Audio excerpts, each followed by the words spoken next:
الكريم اما بعد اعوذ باللہ من الشیطان الرجیم بسم اللہ الرحمن الرحیم هو الذی انزل عليك الكتاب منه آيات محكمات هن أم الكتاب وأخر متشابهات فأما الذين في قلوبهم زيغ فيتبعون ما تشابه منه ابتغاء الفتنة وابتغاء تأويله وما يعلم تأويله إلا الله والراسخون في العلم يقولون آمنا به كل من عند ربنا وما يذكر إلا أولو الألباب ربنا لا تزغ قلوبنا بعد إذ هديتنا وهب لنا من لدنك رحمة إنك أنت الوهاب ربنا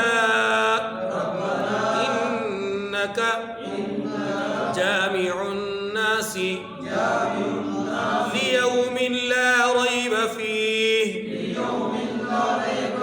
إن الله لا يخلف الميعاد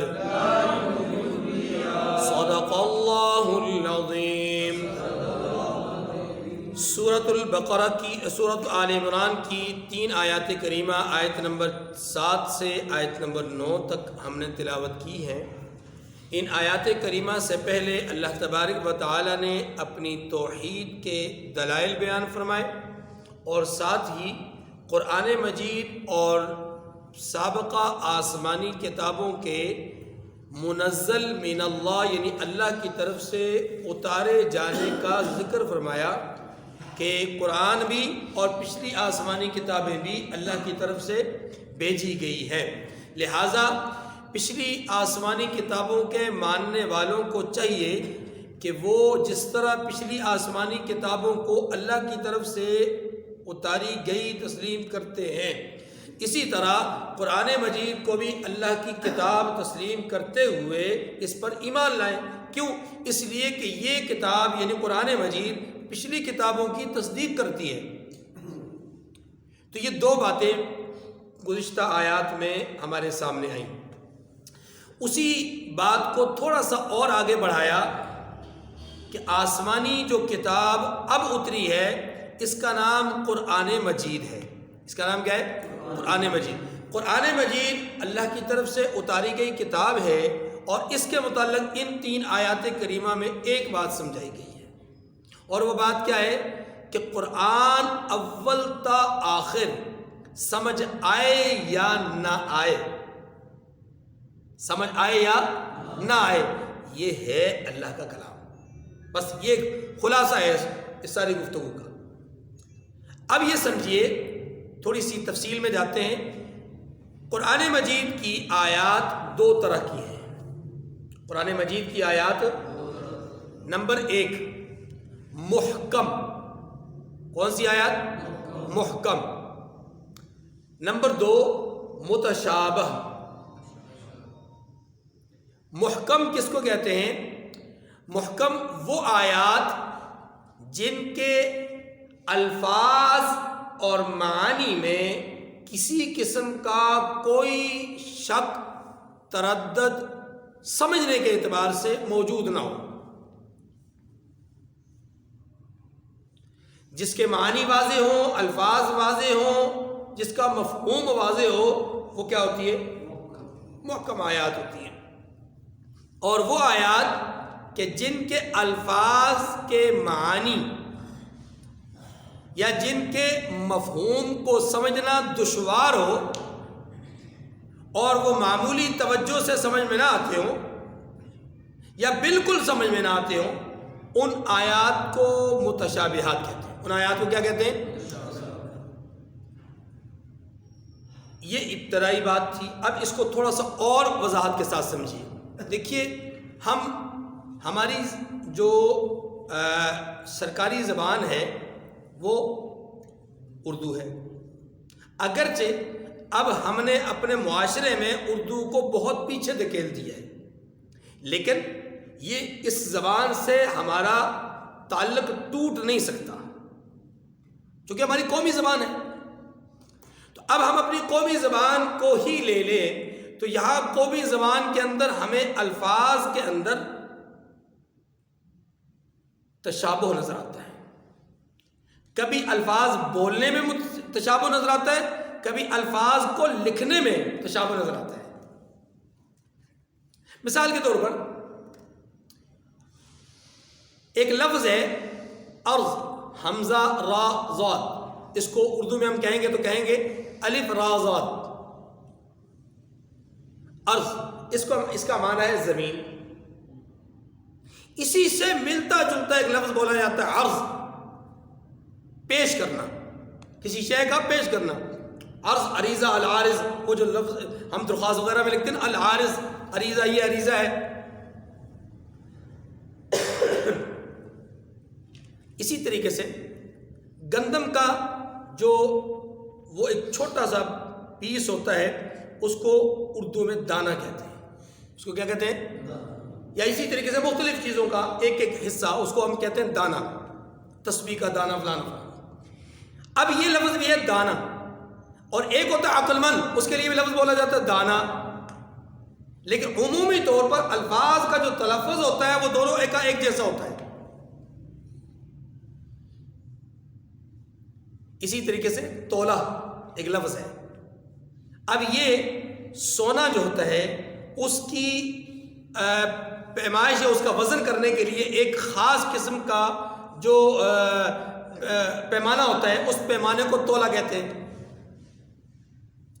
لیکن اسی کو تھوڑا سا دوسرے انداز میں جب بولا جاتا ہے کہ آپ نے 5 کلو آٹا تولا، مطلب وزن کیا، تو مطلقاً وزن کرنے کے معنی میں بھی آتا ہے اور خاص قسم کی شے کے پیمانے کے لیے بھی لفظ تولا استعمال ہوتا ہے۔ اب تولا اور تولا بولنے میں کوئی اتنا فرق نہیں آتا، لیکن الفاظ کے اندر معنی کے اعتبار سے بڑا تفاوت ہے، فرق ہے۔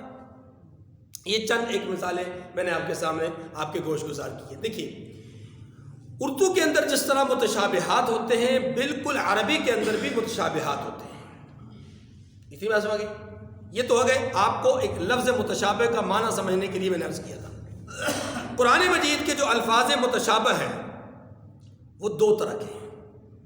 قرآن مجید کے الفاظ متشابہ کتنے طرح کے ہیں؟ 2۔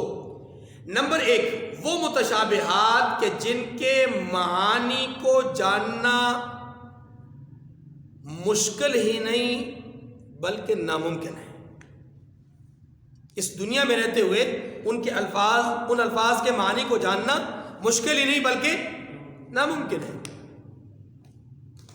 مثلا ید اللہ، اللہ کا ہاتھ، والتفت الساق بالساق، پنڈلی کا ذکر، الرحمن علی العرش استوى، رحمان عرش پر بیٹھے ہوئے۔ بات سمجھ گئی؟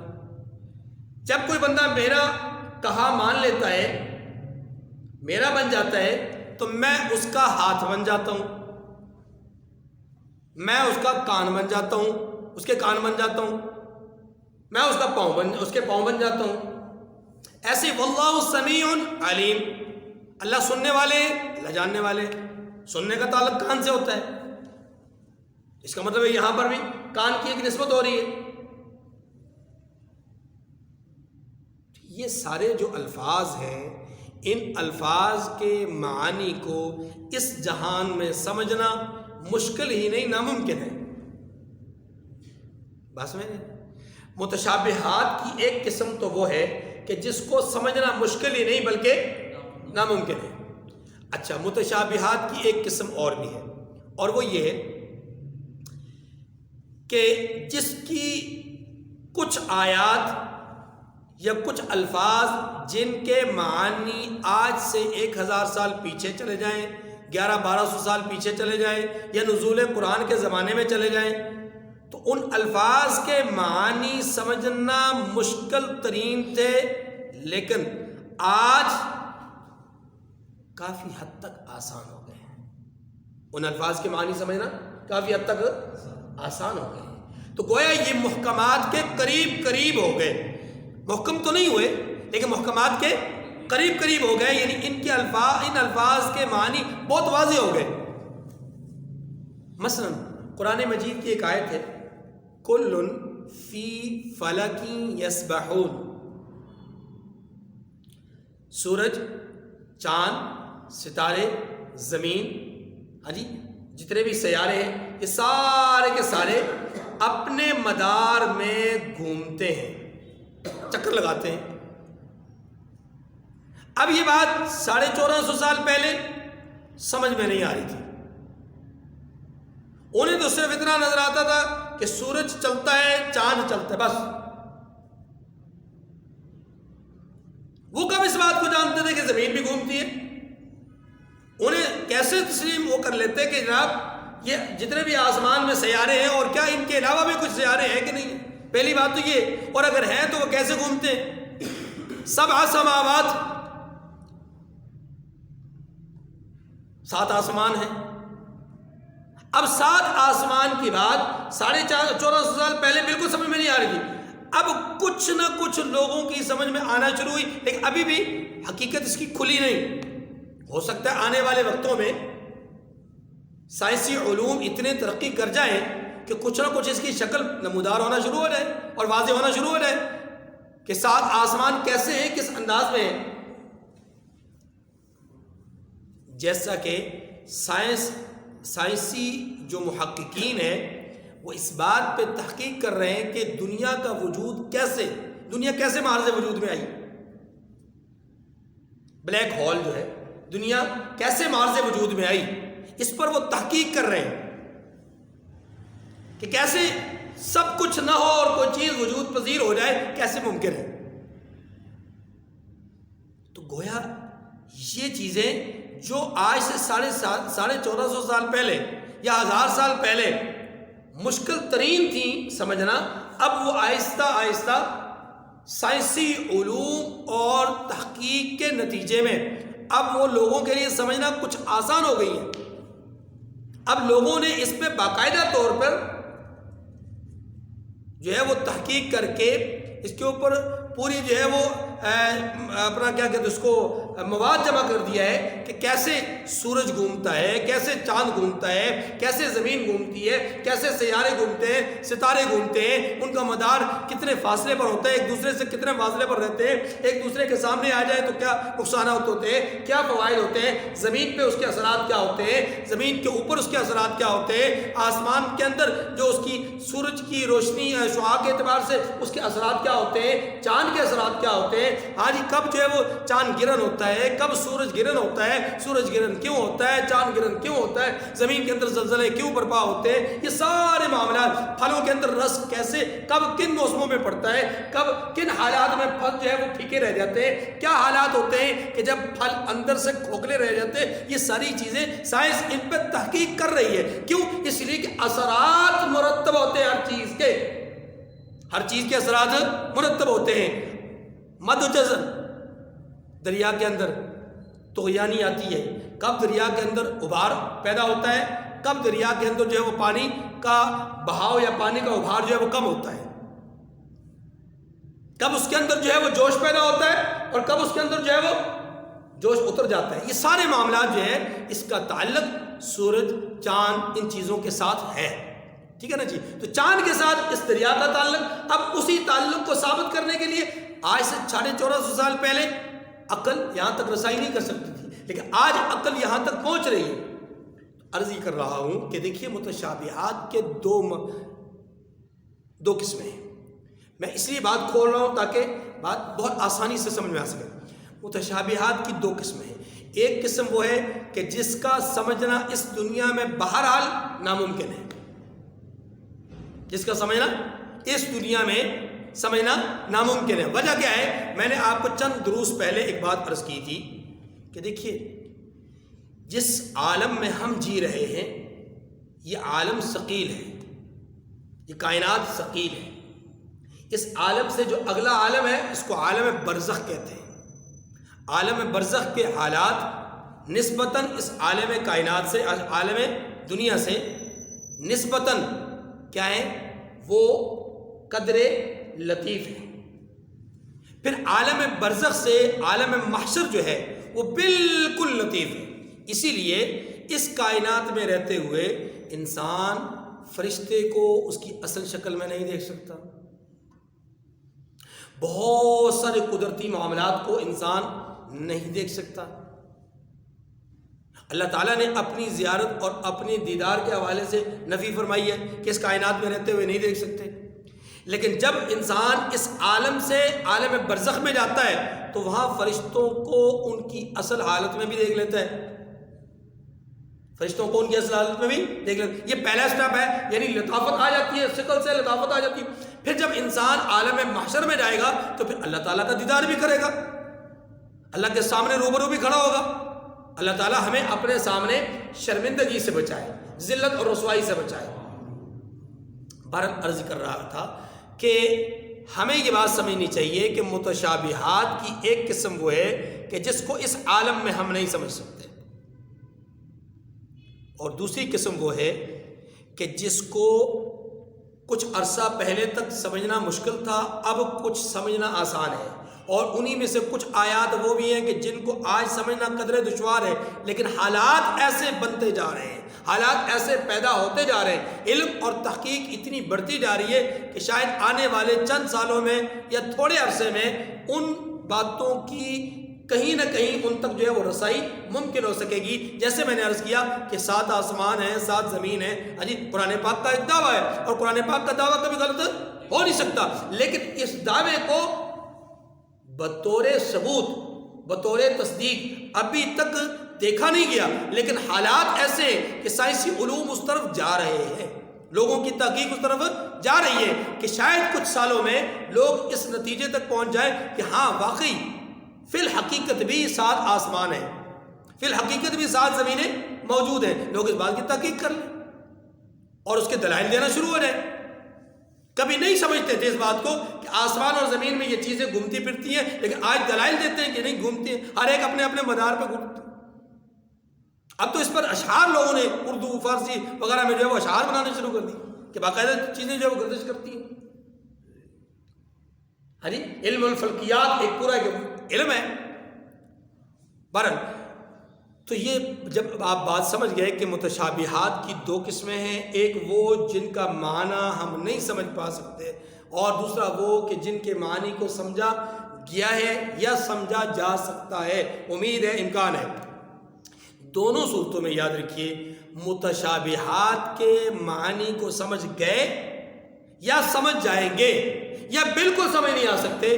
دونوں صورتوں میں یاد رکھیے ان آیات کے پیچھے پڑنا اور ان کے معنی کو اپنی ذاتی رائے پہ پہنانا کہ اس کا یہی معنی ہے، اس کا یہی مطلب ہے، یہ قرآن مجید کے اندر تعویل ہے.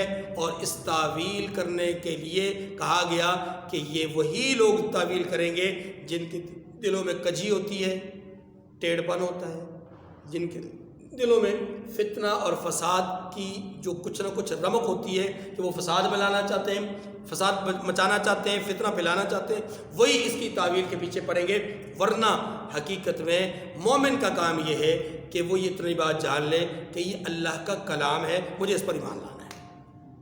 اگر کوئی بات واضح ہو جائے، حالات بدلا دے کہ اس طرح کی کوئی چیز، اس کو بھی اپنے عقیدے اور نظریے کی تائید سمجھتے ہوئے قبول کرے، نہ کہ اسی کو حقیقت سمجھے، اسی کو حقیقت نہ سمجھے. مثال کے طور پر آج بتلایا جاتا ہے کہ جناب 9 کروڑ اور 13 لاکھ اور اتنے لاکھ جو ہے وہ فاصلہ ہے زمین سے سورج تک کا. یہ پیمائش، یہ جو علاقہ، یہ جو فاصلہ، یہ جو حد بتائی جا رہی ہے، یہ قرآن مجید کی بیان کردہ نہیں ہے، صحیح حدیث سے بیان کردہ نہیں ہے. یہ ہمارا اندازہ ہے، ہمارا تخمینہ ہے، ہمارے علم اور تحقیق اور ریسرچ کا نتیجہ ہے. درست بھی ہو سکتا ہے، غلط بھی ہو سکتا ہے. اس لیے ہم فی الواقع اسی کو حرف آخر نہیں سمجھتے، لیکن اتنی بات اس سے ضرور سمجھ میں آتی ہے کہ زمین اور سورج کے درمیان فاصلہ بہت ہے، فاصلہ. اور یہی بات قرآن پاک نے کہی ہے، یہی بات تو قرآن پاک نے سمجھائی ہے، صحیح حدیث نے سمجھائی ہے کہ جس سورج کو تم اپنی نگاہوں سے بہت دور دیکھتے ہو، کل قیامت کے دن وہی سورج 1.25 نیزے یا 1 میل کا تذکرہ آتا ہے کہ 1 میل کے فاصلے پر ہوں گے. اور تابعی کہتے ہیں کہ میں نہیں جانتا، مجھے نہیں معلوم کہ یہاں میل سے کون سا میل مراد ہے. آیا وہ جس کے مطابق سفر کیا جاتا ہے، یا اس میل سے مراد وہ سرما لگانے والا سرمچو جس کو عربی میں میل کہتے ہیں؟ وہ کہتے ہیں مجھے نہیں معلوم کہ اس سے مراد وہ سرمچو مراد ہے یا وہ چلنے والا میل مراد ہے جس سے سفر کیا جاتا ہے اس کے مطابق. اگر وہ مراد ہو تو تب بھی کوئی بہت بڑا فاصلہ نہیں ہوگا انسان اور سورج کے درمیان. اور اگر یہ والا میل مراد ہو، سرمچو والا، پھر تو انتہائی عجیب و غریب ہے کہ بالکل سورج جو ہے وہ پھر وہ 1.25 نیزے سے بھی کم ہے، 1.25 نیزے سے بھی. اس لیے گزارش یہ ہے کہ یہ بات سمجھیے کہ آیات قرآنیہ نے، احادیث مبارکہ نے جن باتوں کو واضح طور پہ بیان کیا ہے وہ ہمارے لیے محکم ہے، اور جن باتوں کو واضح طور پہ بیان نہیں کیا وہ ہمارے لیے متشابہ ہے، اور ان کے پیچھے ہمیں پڑھنا نہیں. بس اتنی بات سمجھنا. اب دیکھیے فرمایا هو الذی انزل علیک الکتاب منہ آیات محکمات ہن ام الکتاب واخر متشابہات. فرمایا وہی تو ہے جس نے آپ پر کتاب نازل کی، جس کی بعض آیتیں محکم ہیں اور وہی اصل کتاب ہے، وہی اصل. اب محکم آیات کون سی ہیں؟ محکم آیات اس کے لیے ایک آسان سی بات سمجھ لیں کہ جن آیات میں اللہ نے حلال، حرام، جائز، ناجائز، ہاں جی، یہ احکامات نازل کیے ہیں، ہاں جی، وہ تمام کی تمام آیات محکم ہیں. وہ تمام کی تمام آیات کیا ہیں؟ محکم ہیں.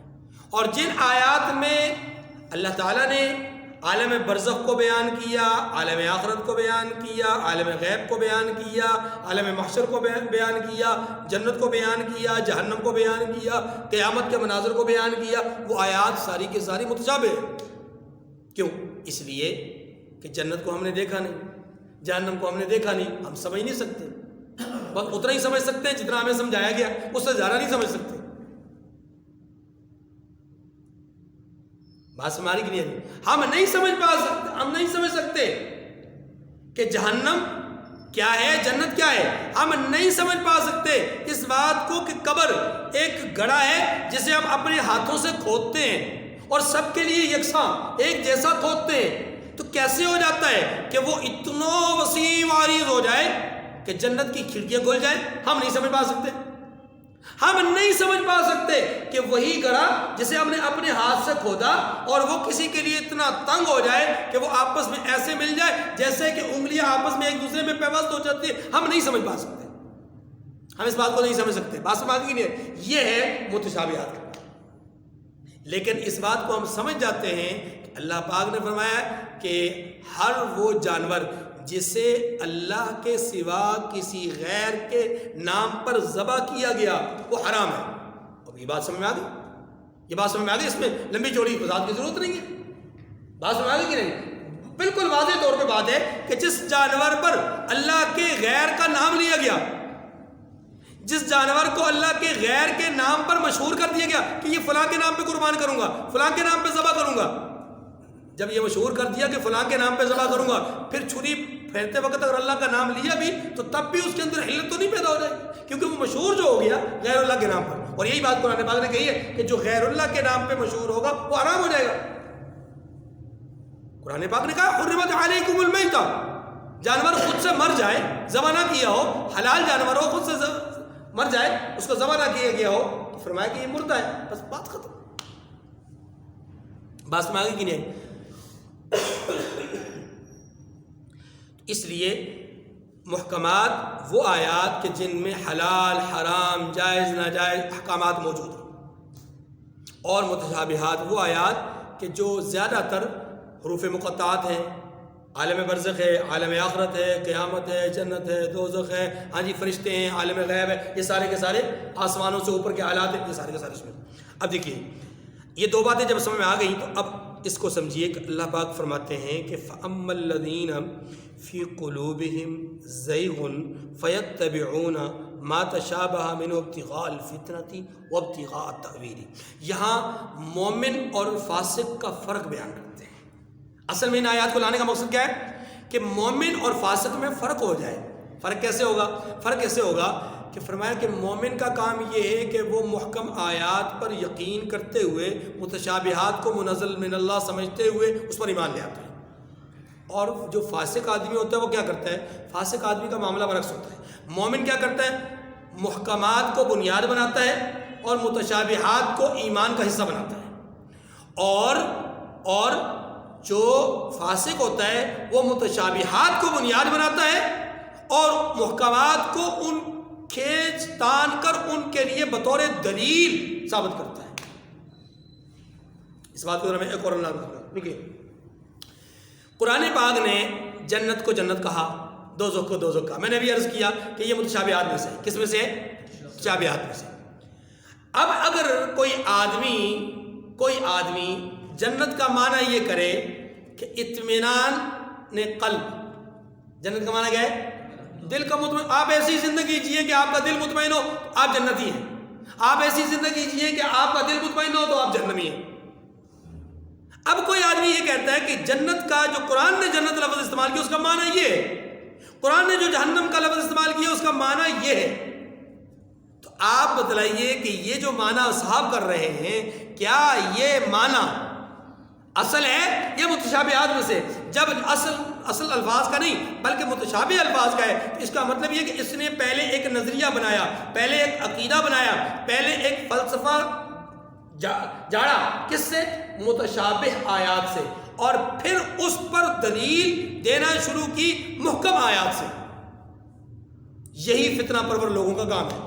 فتنہ پرور لوگوں کا آج بھی فتنہ پرور لوگ یہی کام کرتے ہیں کہ متشابہ آیات کو بنیاد بنا کر کہ جی دیکھیں قرآن پاک نے کہا ہے کہ نماز میرے ذکر کے لیے ہے، تو اس کا مطلب ہے کہ نماز تو ذکر اللہ کا نام ہے، تو بس اللہ اللہ کرتے جائیں، ذکر اللہ ہو گیا.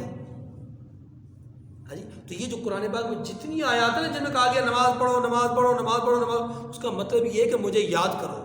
اس کا مطلب کیا ہے؟ مجھے یاد کرو. دیکھیں یہ جو ہے نا اقم الصلاۃ لذکری، اس کا معنی کیا ہے؟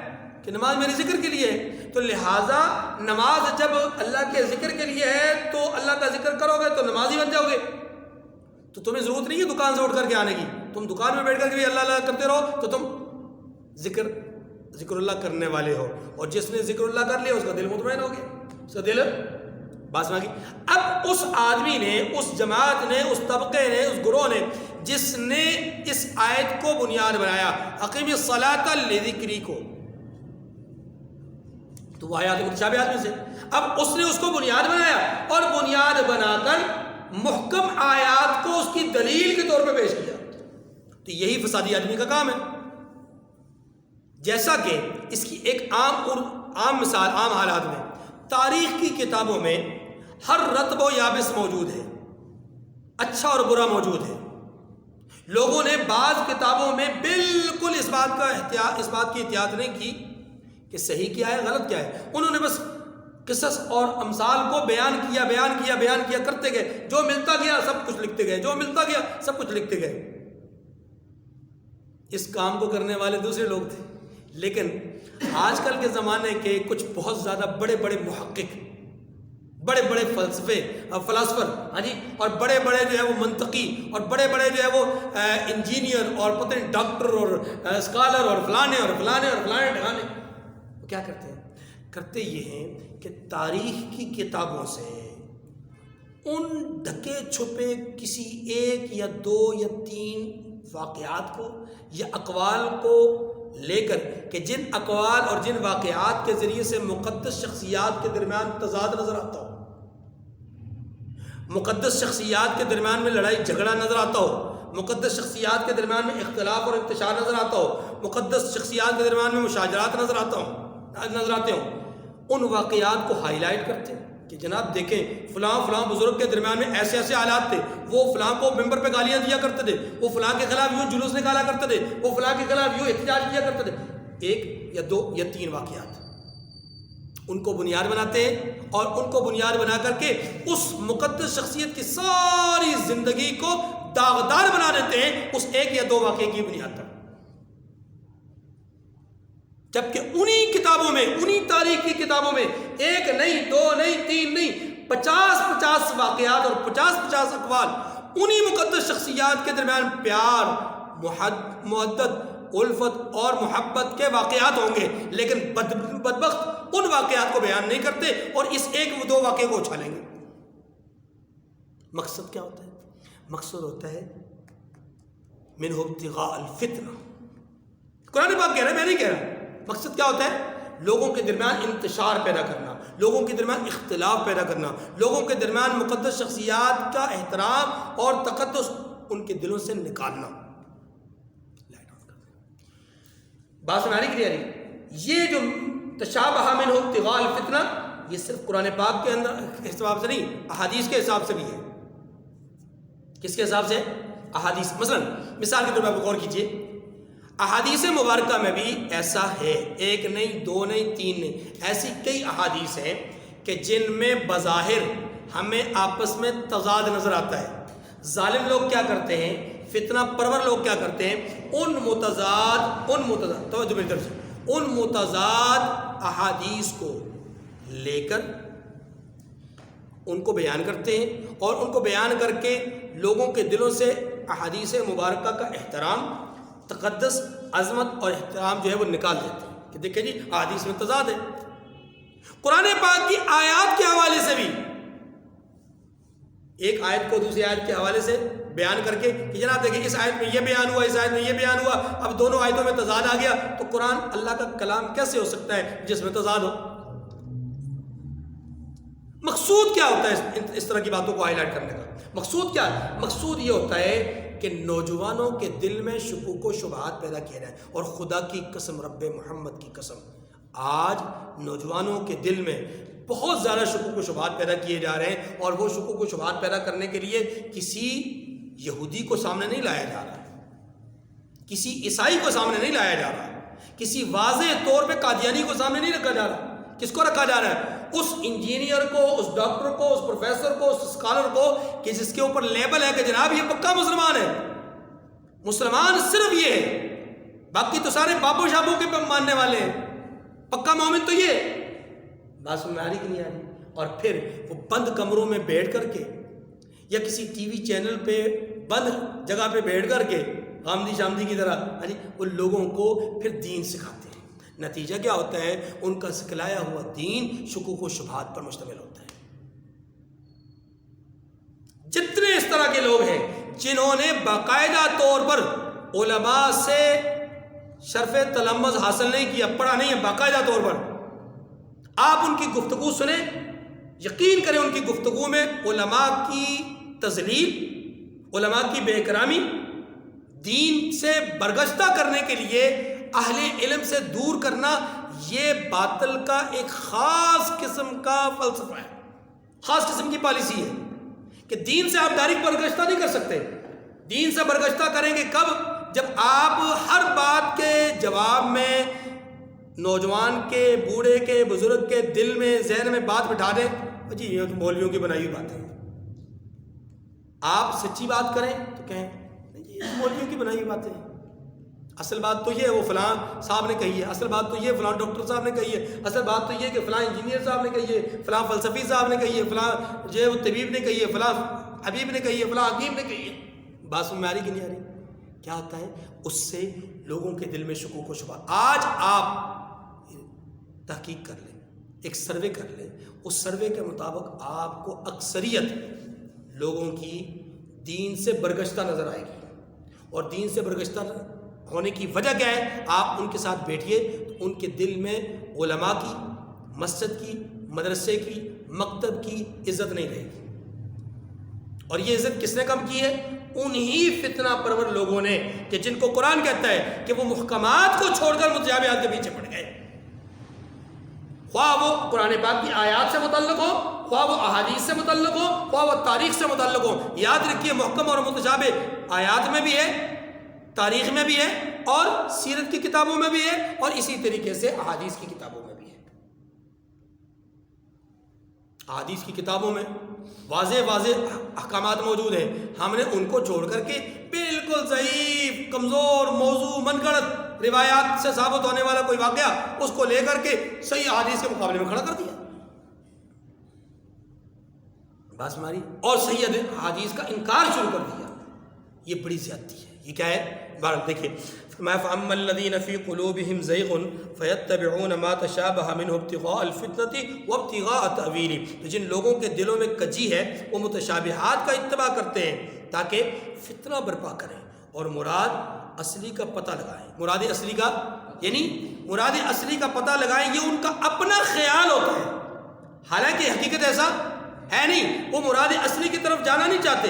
حقیقت یہ ہے کہ ان کی مراد کیا ہوتی ہے؟ فتنہ پھیلانا. بس اللہ کیا فرماتے ہیں؟ وَمَا يَعْلَمُ تَأْوِيلَهُ إِلَّا اللَّهُ. حالانکہ مراد اصلی اللہ کے سوا کوئی. وَالرَّاسِخُونَ فِي الْعِلْمِ يَقُولُونَ آمَنَّا بِهِ. اور جو لوگ علم میں دستگاہ کامل رکھتے ہیں، یعنی جن کا علم میں رسوخ ہے، جو علم میں پختہ ہے. جو علم میں کیا ہے؟ پختہ ہے. جو علم میں پختہ ہوگا، اگر اس کے بعد موقف مضبوط ہے تو وہ کہے جناب مجھے میرا چیلنج ہے، آئے میرے ساتھ کوئی عالم آ کے بات کرے. یہ نہیں کہ میں مولوی سے بات نہیں کرتا. ایک طرف دعویٰ یہ کرے کہ جناب پوری دنیا میں کسی کو قرآن تجوید کے ساتھ پڑھنا نہیں آتا، حتیٰ کہ صاحب دعویٰ بھی یہ کریں کہ حرمین شریفین کے ائمہ کو بھی قرآن پڑھنا نہیں آتا. آپ اندازہ کر لیں اس بیوقوف کا کہ وہ کتنا بڑا عالم ہوگا. ہاں جی، جسے اللہ اپنے تجلیات کے سائے میں کھڑا ہونے کا موقع ہے، اور وہ وہاں کھڑے ہو کر کے اللہ کا کلام پڑھے.